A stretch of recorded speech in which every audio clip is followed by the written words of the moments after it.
obispo nos decía ayer en la asamblea del clero que ya podíamos manifestarles a ustedes que en unos pocos días más se va a dar un paso más en la preparación a la apertura de los procesos de beatificación del padre Dúo y del padre Remigio Salazar, que tuvo su actividad pastoral sobre todo en el Viejo, y que les comunicáramos a ustedes que ya fueran encomendándose, nos toca León, al padre Mariano Dúo para pedir de él, por medio de él, el milagro, y al mismo tiempo, mientras no anuncie el obispo a quién tienen que recurrir para darle testimonio y otras cosas, directamente a él.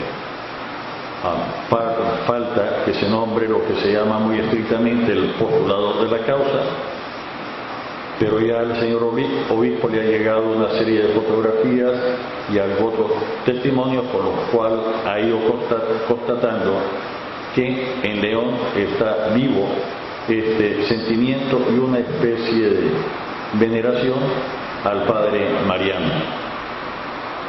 Ya había dicho el señor obispo a inicios del año pasado que si alguno tuviera escritos o otras cosas que pertenecieron al padre Dúo, pues habría que entregarlos a la curia.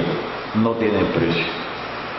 Y no hay que ni siquiera posibilitar que alguien piense que va a hacer el negocio vendiendo y poniéndole precio a cosas que más bien pertenecen al ámbito de lo sagrado.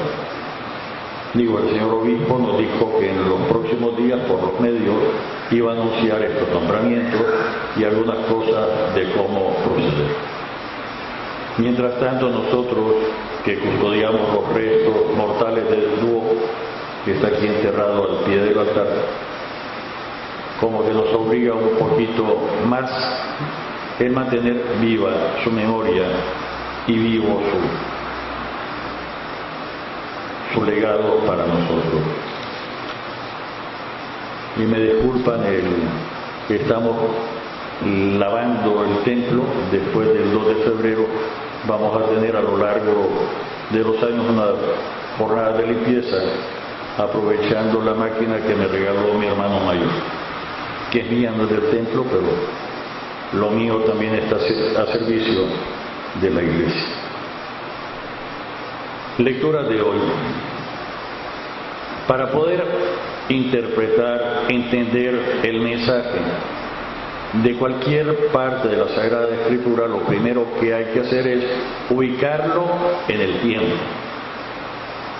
Si no, estamos perdidos. Ubicarlo en el tiempo, sabiendo de antemano que ninguno de los libros, de los 73 libros de la Sagrada Escritura, es un libro de historia como nosotros conocemos hoy. Son libros de fe, regalo de Dios a su iglesia. Pero hay que ubicar cuando brota el relato para poder entender las circunstancias y poder interpretarlo auténticamente. Si no, lo único que se dicen son proyecciones psicológicas de quien dice que interpreta o quien dice que sabe.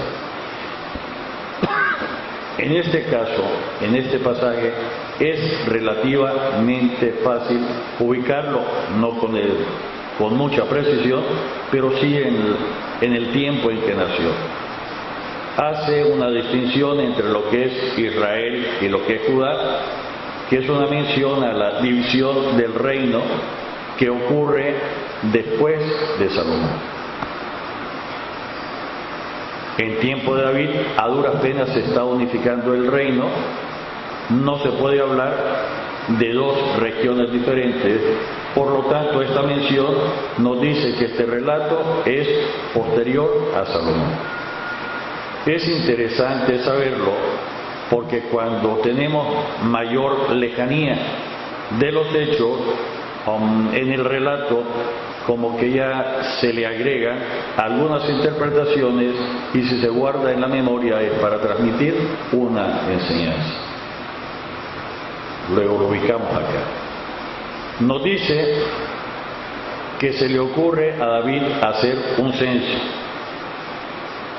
y después va a ver que eso que hace está mal, lo considera pecado.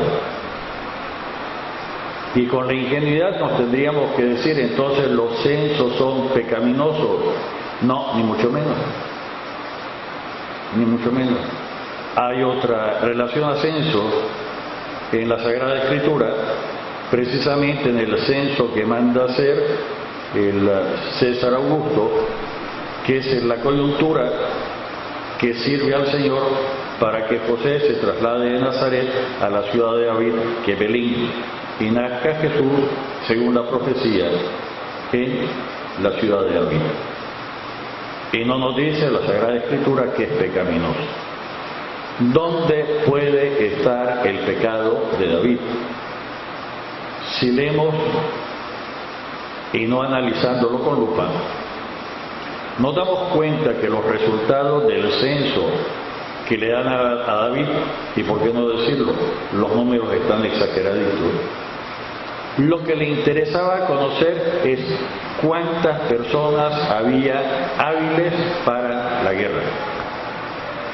No nos dice cuántos habitantes había, no nos dice cuántas manzanas, cuántas hectáreas hay de cultivo, no nos dice ninguna relación a la riqueza, a la producción de la tierra. Exclusivamente le interesaba cuántas personas podían ser puestas para la guerra. Punto. Y en David y en el cristiano esto supone dos cosas. Primera cosa generalísima, se le olvida a David, se le olvida lo que tantas veces se nos olvida a nosotros, que toda autoridad viene de Dios. Por lo tanto, la acción de la autoridad, como bien va a reflexionar al final del relato, tiene que estar en concordancia con la voluntad del Señor. Y no nos dice el relato que Dios le haya mandado a hacer un censo. Luego, no nace de la voluntad de Dios. Y si no nace de la voluntad de Dios, solo tiene dos posibilidades. O nace de una tentación del demonio, o nace del natural. De hecho, son los criterios de discernimiento. Primera carta a los Corintios, capítulo 12, con los carismas, hay que discernir los espíritus, si viene de Dios, si es una tentación diabólica, o si nace del natural de la persona. Lo malo sería confundir lo que nace del natural diciendo que viene de Dios, y no necesariamente. Además, en el natural está el orgullo, las ganas de ser más y otra serie de cositas. Este es el mal del censo, de este censo concreto. No gobierna preguntándole al Señor, no lo hace. Y encima, lo único que le interesa es qué tan fuerte es Él, sabiendo que su fortaleza solo es el Señor. Padre, pero nosotros caemos tantas veces en esto, por eso tantas veces no avanzamos ni como persona, ni como familia, que es la asociación básica, ni como nación. Y algo otras veces tampoco en algo otras estructuras más pequeñas. Pienso ahorita en la parroquia, pienso en la diócesis. Ayer se hablaba de la necesaria evaluación que hay que darle ya al sínodo. Tiene 3 años de estar en vigencia, tenemos que evaluarlo. Se va a evaluar por grupos parroquiales. Nosotros no somos parroquia, pertenecemos a la parroquia del Sagrario. Por lo tanto, en San Juan de Dios no vamos a ser grupo que asista a esa asamblea porque le toca al Sagrario. Otra cosa es que si el Sagrario nos tiene que incluir a nosotros, cuando escoja a las personas, esperamos orientaciones del párroco. Nuestro párroco es al mismo tiempo el señor obispo.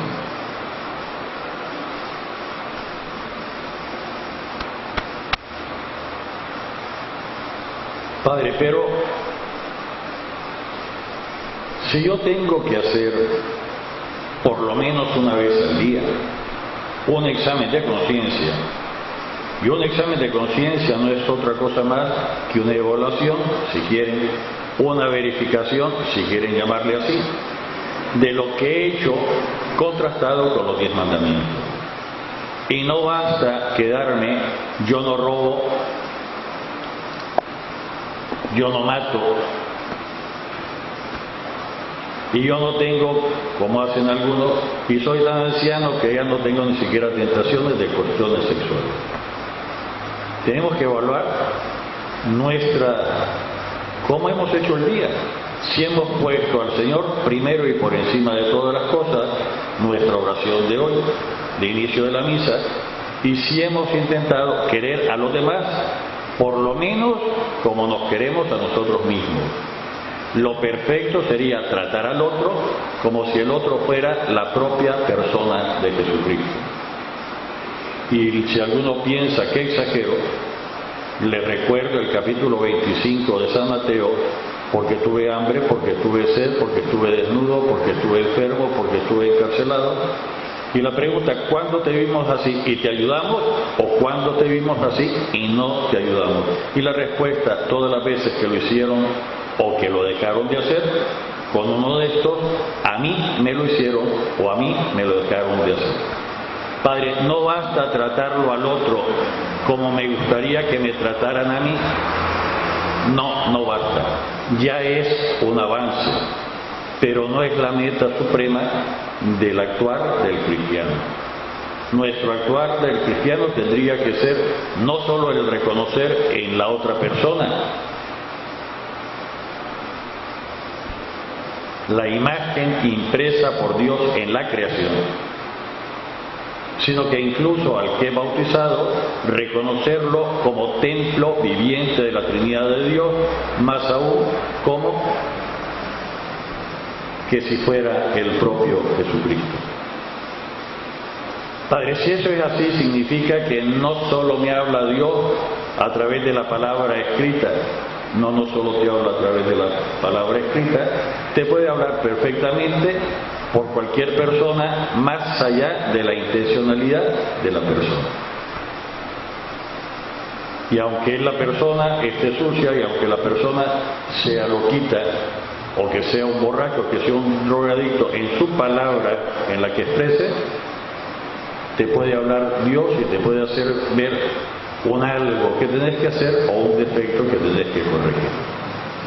Padre, es que si fuera así, desde luego, cambiarían en primer lugar mis relaciones con la familia. Si reconociera en los miembros de mi familia al propio Jesucristo.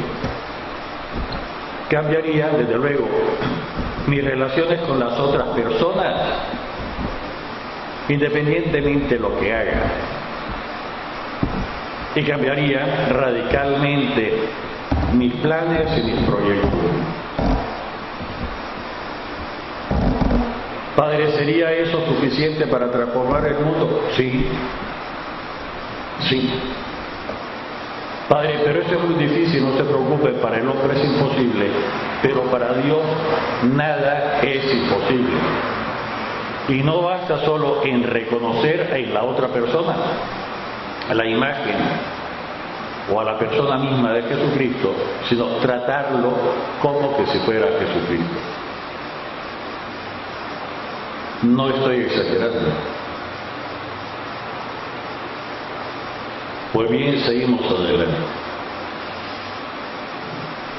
¿Cómo cambiarían nuestros grupos, nuestros movimientos, ahora que están comenzando los colegios, si esto fuera lo que nos rigiera como norma suprema de acción?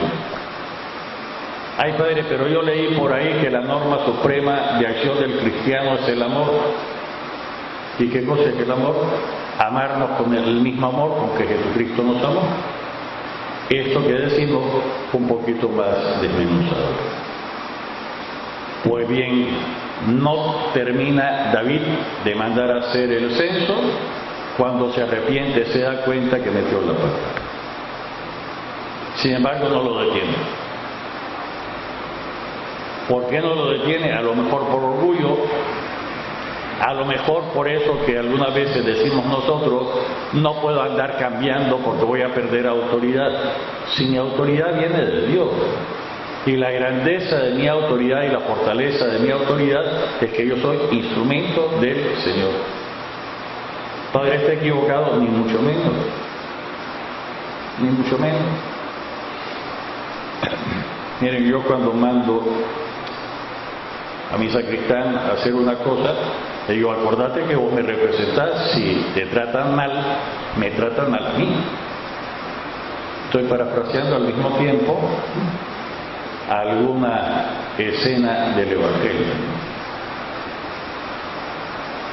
Yo te envío, vos me representás. Te tratan mal a vos, es a mí a quien me tratan mal. Yo soy el que te envié. Avísame si alguien te trató mal, porque entonces le jalamos las orejas. Si yo me concibiera como enviado del Señor, enviado, escogido y enviado. Ay, Padre, pero a mí no me envió el Señor. Muchas veces se nos llena la lengua de decir que la iglesia es misionera. Pero si traducimos el término misión misionera, es que la iglesia es enviada. Y si lo tuviéramos que decir en términos nicaragüenses, somos mandados. No somos los que mandamos, somos mandados. Representamos al que nos mandó. ¿Quién nos mandó? Nos mandó Jesucristo. Luego lo que tengo que hacer es lo que me mandó Jesucristo, a lo que me mandó no pasarme, y claro, tengo que regresar a darle cuenta de lo que hice. ¿Es que yo le doy cuentas en el interior de mi persona? Sí, pero yo formo parte de una entidad, de un organismo, que es el cuerpo místico de Jesucristo, que es la iglesia. También tengo que dar cuenta de lo que he hecho a los demás.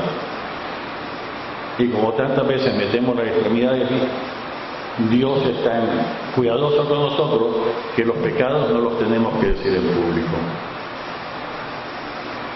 El confesor, presbítero u obispo, al mismo tiempo es el presidente de la comunidad y por lo tanto no solo hace las veces de Jesucristo como cabeza de la iglesia, sino como presidente de la asamblea, y no solo nos restablece la amistad con Dios, sino que nos perdona las faltas que hemos hecho en contra de la asamblea. Ah, Padre, yo no lo había visto así. Estudiemos más profundamente el catecismo. Me corrijo, leamos el catecismo, aunque sea por primera vez, y después comenzamos a profundizar. Vivamos la iglesia y la enseñanza de la iglesia. Pues bien, David se arrepiente, no cambia. Y el Señor, porque es el Señor, le manda a un profeta a decir que ha hecho mal. Y estamos en la etapa en que la conciencia de la relación con Dios es el que la hace, la paga. Aún no se piensa que puede haber una vida después de la muerte, por lo tanto el premio o el castigo es aquí, en este. Padre, pero ahora sí, pero el tiempo de David ahora han pasado más de 3000 años. Y media, Jesucristo, que es la luz del mundo, que alumbra toda realidad y nos dio a conocer toda la verdad sobre Dios, toda la verdad sobre el hombre y toda la verdad sobre el mundo. Pues el profeta le dice, hiciste mal. Como hiciste mal, tenés un castigo. Y el Señor te deja escoger entre estos cuál es el castigo que querés. Padre, pero a mí no me deja muchas veces escoger el Señor el castigo. Aquí está ejemplarizando con algo que a lo mejor sí pasa en nosotros y ni siquiera nos damos cuenta. Pero no está obligado el Señor a darme a escoger. David hace su razonamiento y hoy diríamos, pero no reza antes. No pide las luces del Espíritu. y le pesa más a él, incluso siendo gobernante, su propio criterio, su propio bien individual antes que el pueblo, y escoge la peste. Se va a arrepentir después. Se va a arrepentir pues, y se va a dar cuenta que volvió a meter las de atrás. ¿Qué nos enseña esto? Que tenemos que ser más cuidadosos con nuestras opciones, y si hay que cambiar, se cambia. Si me equivoqué, pero antes de actuar tendría que rezarlo un poquito más, rumiarlo un poquito más. Y tengo que ejercitarme para poder ir actuando como instrumento del Señor. Ay, Padre, pero eso tarda mucho tiempo. Unas veces nos acusan a la iglesia de que somos lentos como iglesia en tomar determinaciones, pero en último término lo que busca la iglesia como instrumento de Jesucristo, de Dios, es la salvación de las personas. Lo remarco, la salvación. No es que este hizo mal, inmediatamente le ponemos el castigo, que puede arrepentirse, que pueda... Y además, la justicia no es el bien último el que perseguimos. Ya es bien perseguir la justicia, pero no es el bien último. El bien último es la misericordia, y la misericordia supone el perdón. Bueno, escoge David el castigo en que él va a estar libre y comienza a aplicarse el castigo. Cuando se da cuenta de las proporciones de su error, de su egoísmo, se arrepiente, pero ya el Señor ha parado el castigo antes del tiempo y lo para por misericordia. Y viene esta bellísima oración final de David: yo fui el que hice mal, yo soy el que tendría que haber sido castigado, no mi pueblo. Pero al mismo tiempo encierra una enseñanza cierta, también hoy, que al fin y al cabo el que tiene alguna autoridad la recibe del Señor para hacer el bien, y si no lo hace, también a causa de estos desvíos, de estos pecados, la paga el pueblo. Padre, ¿eso solo se refiere a la iglesia? No, se refiere perfectamente a la familia, se refiere a cualquier organización, incluso a la nación. Independientemente que el presidente, el primer ministro, el rey o como se llame, sea o no cristiano, sea o no creyente, toda autoridad viene de Dios. Legítima o legítimamente, eso es otra cosa, pero toda autoridad viene de Dios, por lo tanto tiene que ser ejercida, no solo en nombre de Dios, sino como Dios manda que se ejerza. Ay, Padre, entonces hay que cambiar más cosas. Como que sí, sobre todo enfaticemos hoy en la familia, porque estamos en el año de la familia, sin quitar la obligación. Pensemos ahorita en el alcalde, en el presidente, en los diputados, en los jueces, en los jefes de personal. Padre, esa es política. Déjenme ser malo. Si entendemos por política las normas de vivir en la polis, en la ciudad, claro que sí. Si entendemos por política partidaria, no.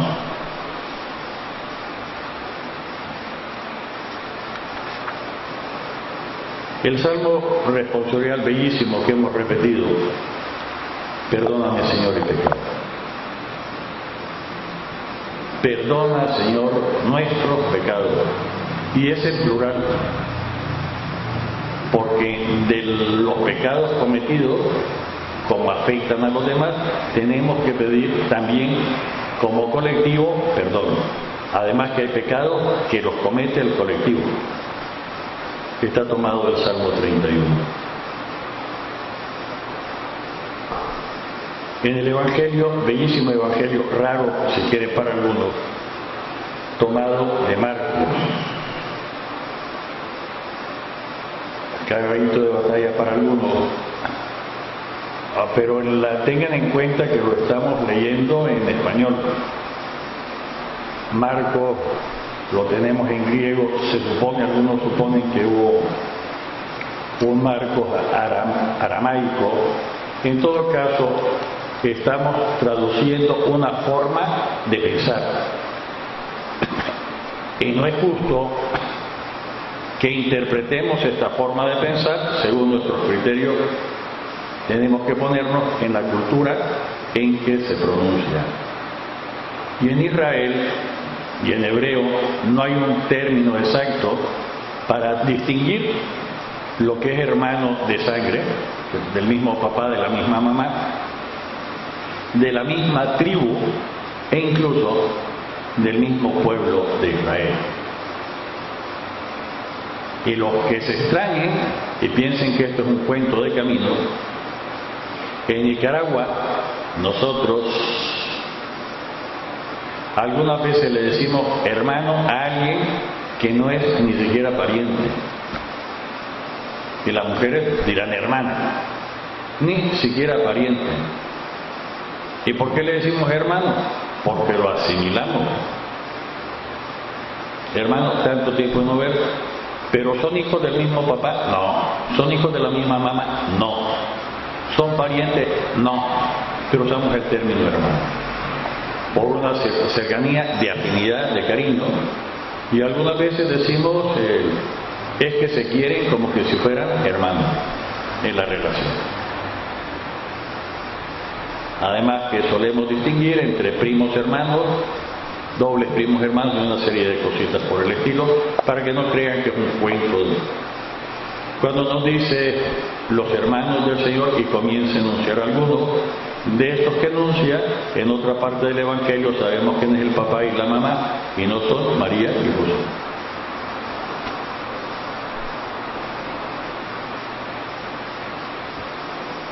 ¿Qué es lo que pasa? La forma de hablar de Jesús lo desconcierta. Y se preguntan, ¿y este dónde estudió? ¿De qué universidad viene? No lo conocemos, ¿y dónde viene con estas cosas? Y algunas veces es la misma objeción que se produce hoy cuando uno quiere actuar dentro de la familia o dentro del barrio de la gente conocida.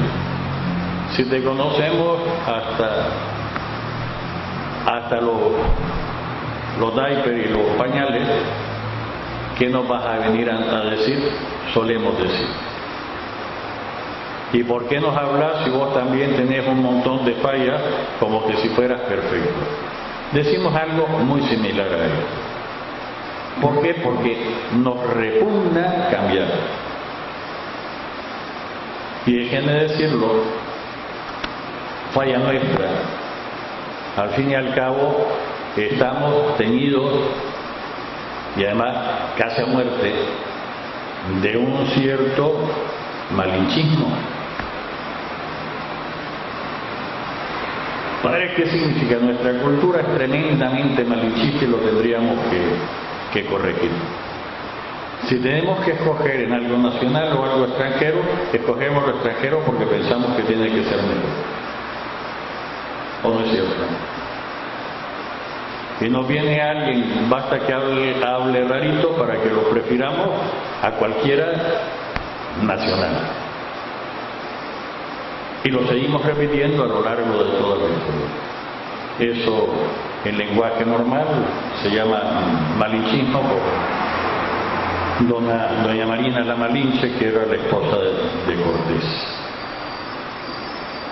que se convirtió de aliada de Cortés, de los españoles, frente al imperio azteca de Montezuma. Malinchismo.